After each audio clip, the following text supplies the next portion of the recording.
I'm Barry Funkhauser, and this is the Barry Funkhauser Show. Well, hey there, sweeties. Here's what's going on today. Well, since Joe wasn't around last night, we're going to give him the Super Bowl recap, or should I say big game recap. Google, Microsoft, and other companies are announcing plans to incorporate AI into search engines. And Florida Governor Ron DeSantis nears the takeover of the special Disney district in Florida. As always, I'm here with my co-host and general know-it-all current events guy, Joe. Hi, sweetie. Happy Valentine's Day. Happy Valentine's Day, Barry. Thanks for that night off yesterday. That was nice. I hope you got everything you wanted for the holiday that was made by Hallmark. Oh, no, we don't exchange gifts. We just we got to make this quick because we got dinner reservations tonight. So, that's all. You go out on the day. See, I go out and days after, Well, I mean, I don't know. Like I said, we don't typically like exchange gifts or anything like that. We'll just go out to dinner on that night, usually. I mean, why not? I made reservations 3 weeks ago. We're just Did you get one of those? Are you hip to the fascination with the heart-shaped pizzas nowadays? No, I don't care. They're like more expensive. I mean, it's like make them into a heart. It's the same pizza. Yeah, I know, right? I mean, I don't care. I went to a pizza place and they had boxes stacked up, ready for the rush. Really? And that's like a thing? Heart-shaped pizzas are like a thing now for Valentine's? Must be, man. Yeah. I don't know. I've never had a heart-shaped pizza. I just like my round pizza. My round pizza in a square box with triangular pieces. I got the worst pizza the other day, dude. Like the worst pizza. Let me tell you about this pizza, okay? It was from a very good pizza place, but I wanted to get pepperoni. You don't want to call them out? It was Amici. Amici is always good for pizzas. It's a West Coast. Really? You think Amici is a good pizza place? I figured I'd give it a shot. Oh, man. Okay. No, we got it. No. Well, Amici is not a good pizza I was place. in a sketchy part of town, and that's all I had. Okay, is that our list? Oh, okay. So I was in Amici. Try it out. So, okay, wait. I want. Well. Another tangent. What do you consider to be a sketchy part of town? Van Nuys District. 21. Please. Sketchy part of town, please. Hey, I saw MS-13 tagging on my apartment there. You can see that everywhere in Los Angeles. Well, okay then, everywhere. You see that in Beverly Hills. It's like, the pizza comes, and apparently I ordered some sort of specialty pizza, and I didn't pick the special. I said pepperoni and mushroom large, send. Well, they said, okay, well, the default, if they don't pick a specialty pizza, is margarita pizza. Oh. And that came not soggy and disgusting and mushrooms on it. Oh, I just had the worst time with pizza this past week. And I should have just done the heart-shaped pizza, really. Would have been fine. Really? Because even if it comes wrong, you still feel a little good about the heart. Oh, heavy because of the heart. I guess that's true. There's some love put into it. I'm actually pretty lucky. We have two pretty well regarded pizza joints pretty close to me in Sherman Oaks. One is actually like around the block, Santino's. Really good pizza. Not anywhere close to New York pizza, by the way. But still, gotta find them divey ones, pizza. Yeah, and that's what this is. It's like it is like just a hole in the wall. And it like the smallest little store. They have like 3 tables inside. But the pizza is fantastic. Okay, well, for Valentine's Day, Joe, I got you something that you didn't ask for, and you're not going to like. It's the Super Bowl recap. Oh, yay. Thanks. From the star-studded ads to Rihanna's incredible halftime performance while pregnante. Oh, that's right. She's pregnant. Yeah, well, we found out during it. Everybody was squinting, going, is that a bubble? Yeah, it's a bubble. Oh, no. The thing that I saw, everybody was squinting and saying, oh, man. Okay. Let me just get into that. So yesterday, Well, let me play. Do you want to hear the Super Bowl, or you want to do? I just there's just this one thing, like I work in social media, and so I see the trending topics, and so you get on Twitter and you see all this stupid stuff, and right-wing media and like super conservatives like Trumpers out there were screaming about the fact that Rihanna was wearing a pentagram on her belt buckle. Because they're that dumb. It wasn't a pentagram. It was the emergency buckle or it was like the buckle for her she's strapped in. She's floating. The strap down. Yeah. Their harness. So it was thank you. That's the word I was looking for. Yeah. It was the harness buckle. And everyone was like squinting at it and they're like, oh, it's a pentagram. No, your TV resolution's that bad. That's what the deep state wants you to think. It was a harness. It's not. It's a pentagram. It was just, this is one of the reasons why I don't watch sports anymore. Rihanna and Sam Smith are eating babies. Right. It's because it's that stupid. It's like everyone just gets fired up over the stupidest stuff. So anyway, that was my introduction yesterday to the Super Bowl. Because I didn't watch. There were a couple of really good moments, though, and let's hear about some. Here's a recap for you, Joe. Listen. All right. An emotional night in Arizona.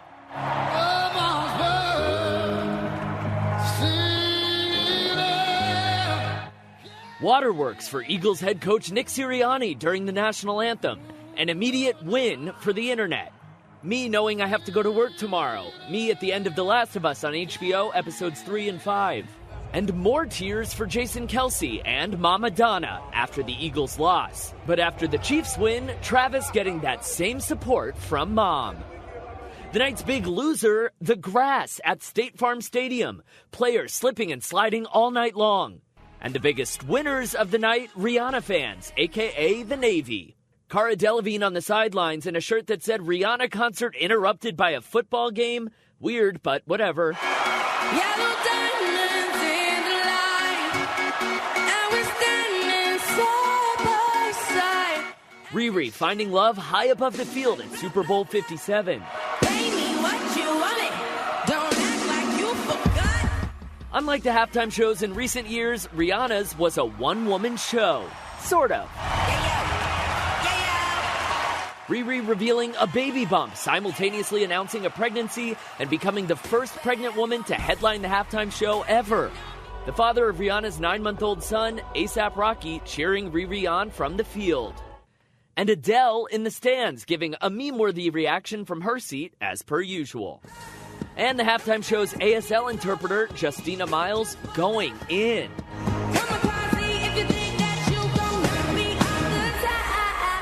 A winning night for video gamers, too. Those floating platforms strikingly similar to Super Smash Bros. Fans photoshopping Bowser and other characters into Rihanna's high-flying set. But back to the Kelces, a rough night for brotherly support. One brother scores, the other brother having a snack. Enjoy. Jason Kelce unbothered when Travis Kelce scored for the Chiefs. Relatable, though. Game day really is all about the snacks and the ads. What are you doing here? Is this what you do when you say you're going to work all day? I gotta go, guys. Grab me a Glazed.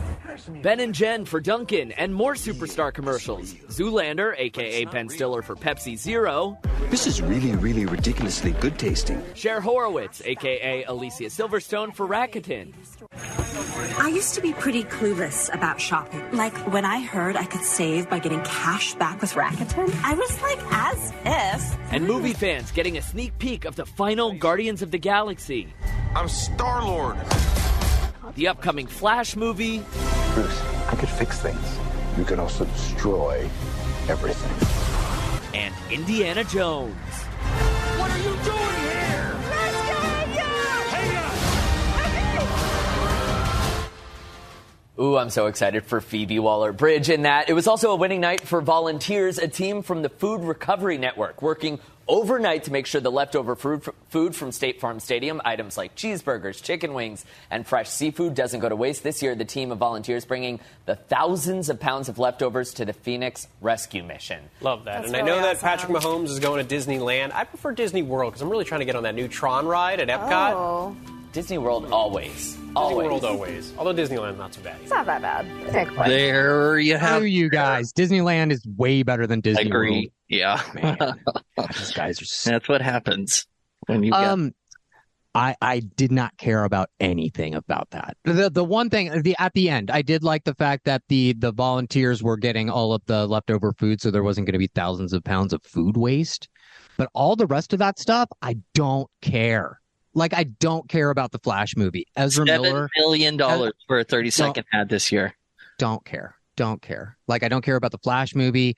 I think that Indiana Jones movie, honestly, it's going to be bad. People have been saying that, like, all the test screenings, people say it's not great. Yeah. Great. Good for Rihanna. She's a talented performer. I guess everyone really likes her stuff. My favorite thing is you can bet on the first. You could have bet on the first song that she performs. You can literally bet on anything. There were bets that Tom Cruise would jump out of an airplane and skydive into the stadium. There, you could actually make a bet at the UK sportsbook for that. Well, whoever won the Rihanna bet is hilarious because she opened the set with "Bitch better have my money." Mm-hmm. Actually, that was the one that everyone thought was going to be the You think so? No. I looked at the betting slips for it. Like one was like, it was like, I don't know, what, 3 pays 5 or something? And then she sang All of the Lights, and that's a Kanye song, and everybody got nervous. Oh, yeah, because they thought Kanye was going to come out, and all that stuff. I don't know. It's like, yeah, great. So, you didn't miss anything. It was a bad game. There was a bad call. Oh, bad. I didn't. I thought it was a pretty good. I mean, it was a high-scoring game, 35-38. That doesn't sound like a bad game. Well, I'm in the car with Sweetie driving home yesterday, and it's halfway done, and the Chiefs are down. And I was like, I thought they were going to win, because they always win. And she said the famous last words. She said, "The game's not over yet." And then 15 seconds later, touchdown. And then another 2 minutes, touchdown, tied up. So it was, it was a typical football game with typical commercials. And the only difference is there was a lot of Jesus involved. They're trying to rebrand Jesus for this time. And it was more everything. It worked. It really backfired on them. On the interwebs, yeah, I think so. From what I read, everyone was like, "This is so hypocritical. You spent $100 million to try to rebrand, but we know who's funding this, and it's all anti-LGBTQ plus organizations." So if you believe in all that hype with Jesus would never do such a thing. Neither would any of his people, So it's the whole thing silly. Exactly. Yeah. It's not the actual biblical Jesus. It's MAGA Jesus. That's who they're trying to rebrand MAGA Jesus because, all these crazy people are like really taking his, like Jesus. I'm not religious. I've talked about this, but if you look at some of the parables and the stories, the Bible's is kind of like a guideline for let's live a good life. Let's be nice to people and kind to people. Those kind of stories. Yeah. That's the biblical Jesus. That's the one that's like, love everybody. Who are you to judge? You're not God. Kind of sound just like him. What? Kind of sound just like him. How we would say, whatever. Who to judge? What the heck? Well, I don't think that. I'm just trying to live a good life and be kind to my fellow human beings in the world. And try to be nice to the earth. You don't want to buy a $7 million 30-second ad to tell people that? Oh, I don't. I don't have that money. If I had that money, I don't even think I would. No, I wouldn't spend it there either. No, because it's like this whole "He Gets Us" campaign. They spent $100 million on this campaign over the last 2 or 3 months. Right? That $100 million. Think about how many people that could have fed. Think about how many people, homeless people, that could have housed. How many people dependent on drugs could have gotten into rehab with that $100 million? No, instead, they wanted to post commercials during the Super Bowl? No. Nah. You're not putting your money in the right place there, guys. It's over, new Jesus. You're fired. Exactly. You're out of here, new Jesus.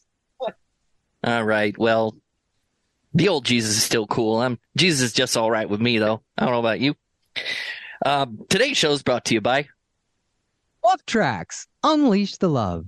Do a good deed for dogs. Walking with the free Wolf Tracks app helps you earn for your favorite animal charity.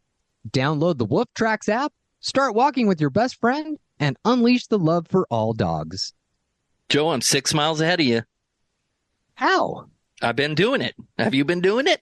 Oh, wow. You gotta do it. I mean, I just got over my hamstring pull. I was able to actually get out and I went for a run. And yes, and on Sunday, I was able to get a strength class in. I was horribly sore all Monday. One of the reasons why I needed to take off. And then this morning is usually my run day.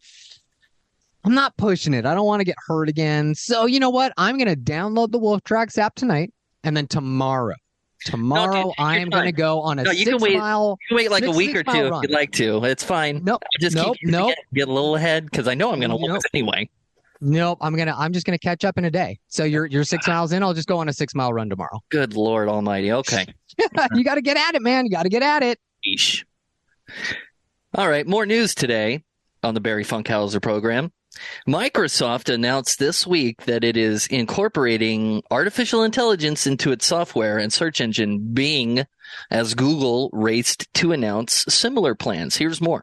A multi-billion-dollar duel is underway to be the front door of the internet. A race starts today. Microsoft announced this week that artificial intelligence will soon allow conversations with its software and search engine Bing. Google raced to announce similar plans. Both tech giants trying to change the internet from a world in which we navigate between web pages to one where interactive discussions with chatbots gives us information. We only scratched the surface of what's possible with AI. For a generation, Google has been the verb for finding things online, and it commands more than 90% of the search engine market.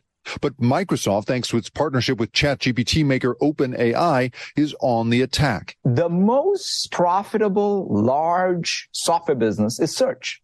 So I look at this and say, I just have to earn it one user at a time. I've never, ever felt this liberated in terms of opportunity in the days ahead. It definitely is an arms race. Bing is rocketing up the App Store charts. So much of the world is organized around serving Google and understanding what people are searching for in Google. Chinese tech giants Baidu and Alibaba also plan to debut new AI technology. But while chatbots look authoritative, AI can make mistakes.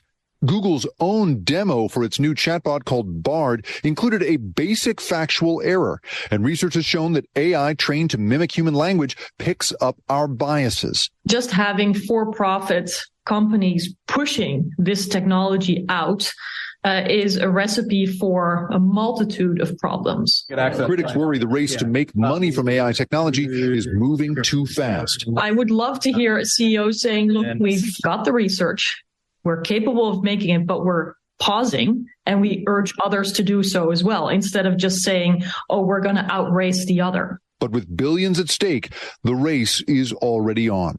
Jake Ward, NBC News, San Francisco. Wow, the whole that researcher is... Oh, go ahead. The whole thing's weird, man. The whole thing. I don't like it. I think that researcher at the end is very naive to think that a company is going to pause and lose hundreds of billions of dollars to their competitors in the meantime. No way is that going to happen. The other thing I want to say is, can we please not refer to this kind of thing as an arms race? Because yeah, that's not.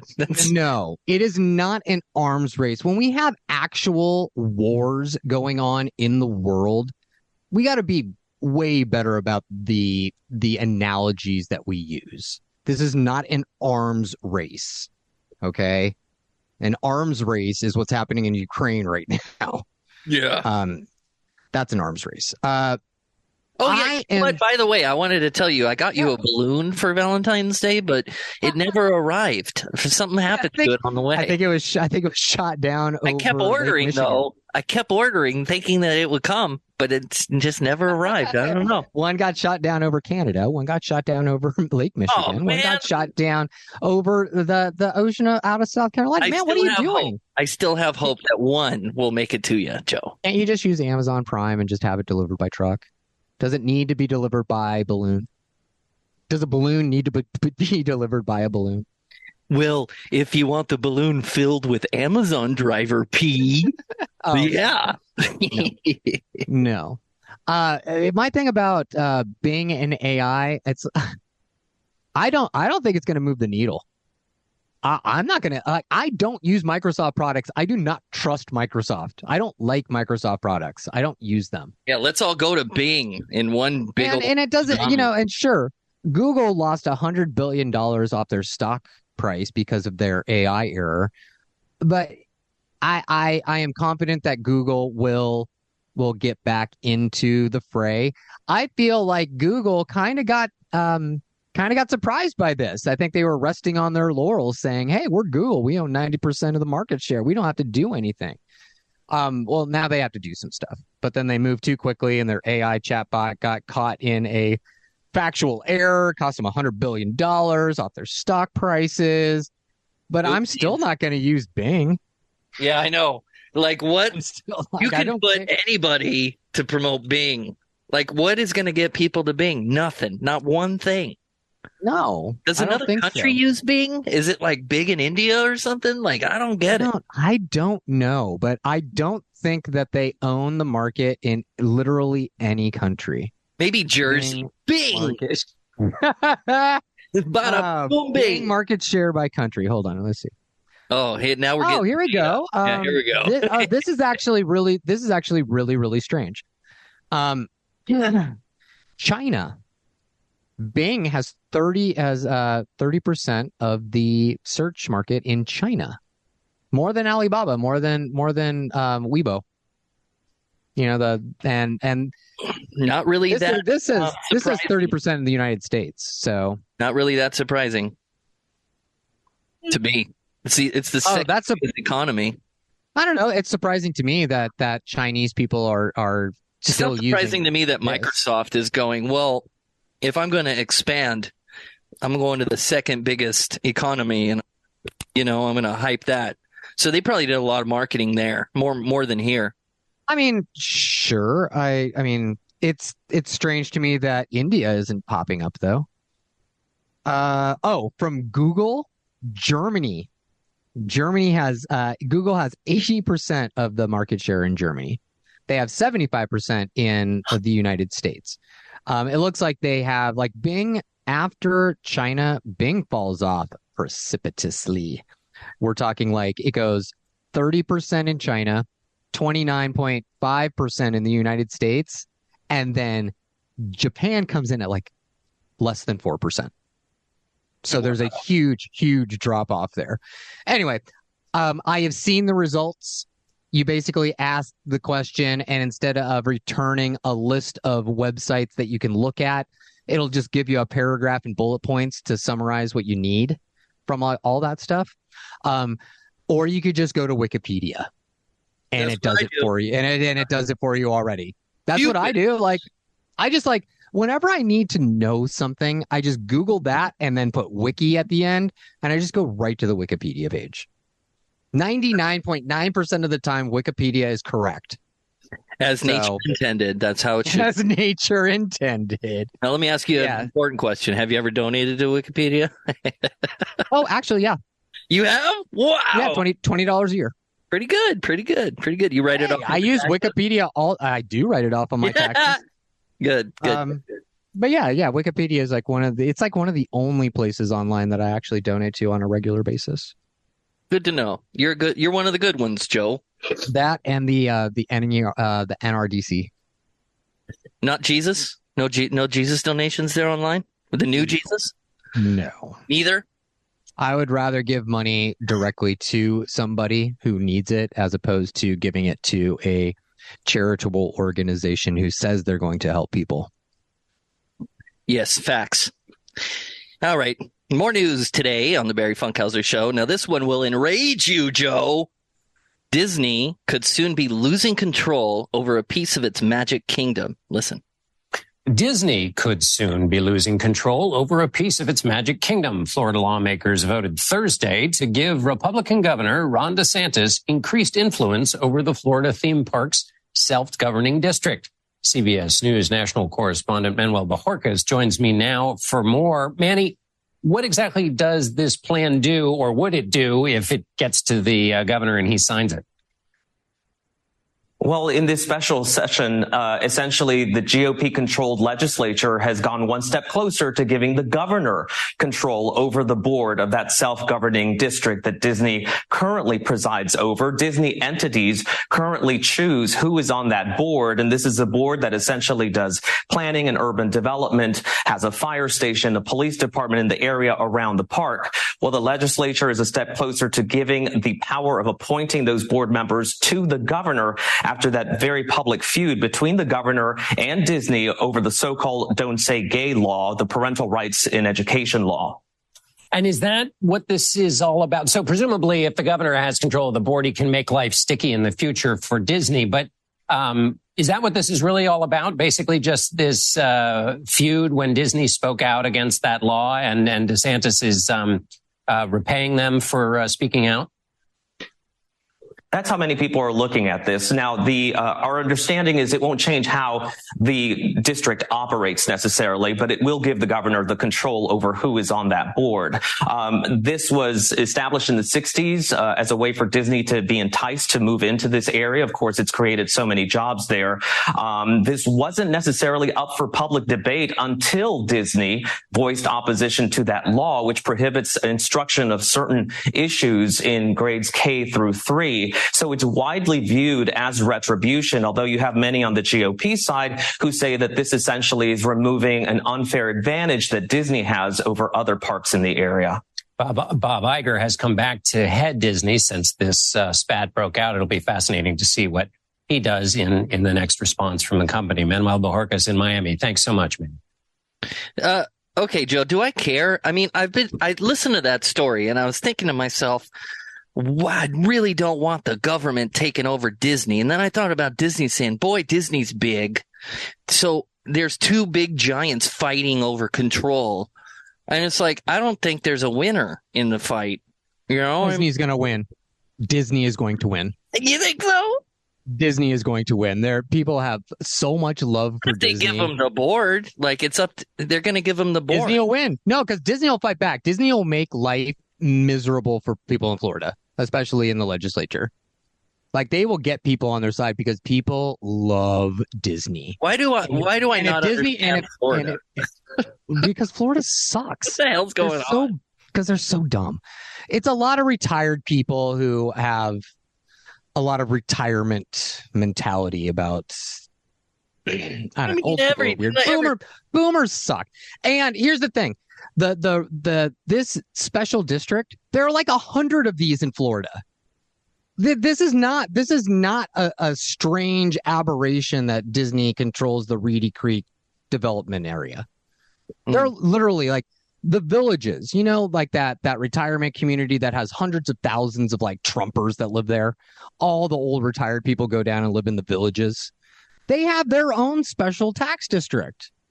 It's the same exact thing. Like I said, there are literally over 100 of these in Florida. So DeSantis is just trying to use this as a way to message to his base that he's like, oh, I'm with you. I'm against this wokeness. But there's no way Disney's going to win.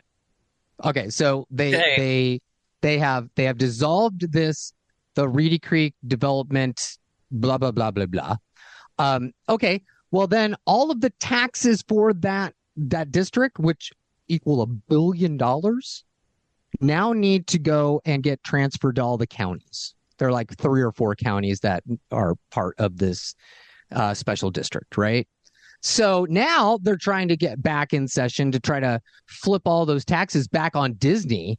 And that's just so illegal.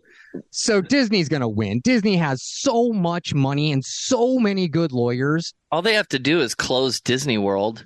And then they're not going to close Disney World. But wouldn't that cripple the state if they closed it? Yes. Do you know how many jobs Disney World has created? Yeah, that's the thing. Disney could just back out of Florida altogether, and then they're screwed. No, man, they have 60 years of I know. development there.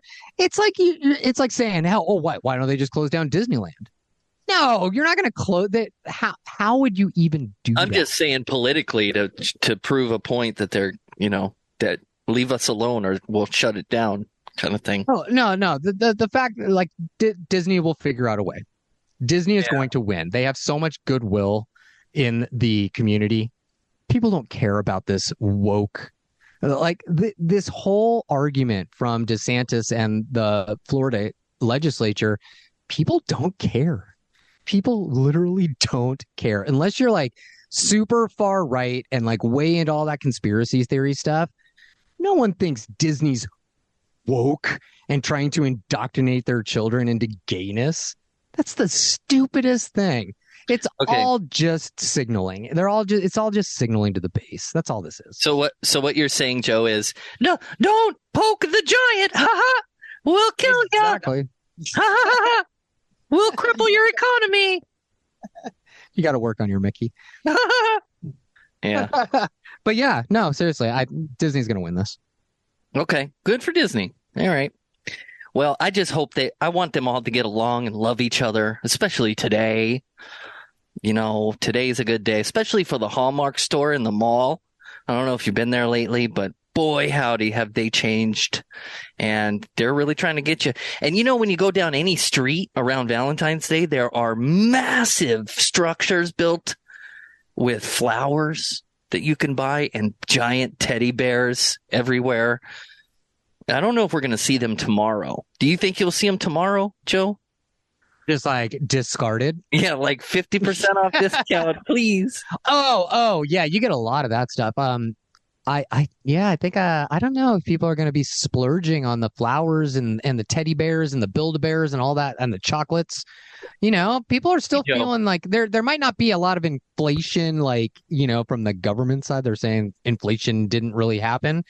We're all still feeling the pinch here. Things have gotten expensive, so tightening the belt. I don't know how much people are going to be buying, but yeah, you can buy it for 50% off tomorrow, like that. Yeah, see, the smart lovers are celebrating Valentine's Day on the 16th. You feel me? But the 16th we can't because we have somewhere to be. Oh, that's right. Yeah, we're gonna go somewhere. Yeah, well, more on that later. We'll tell you all about that tomorrow.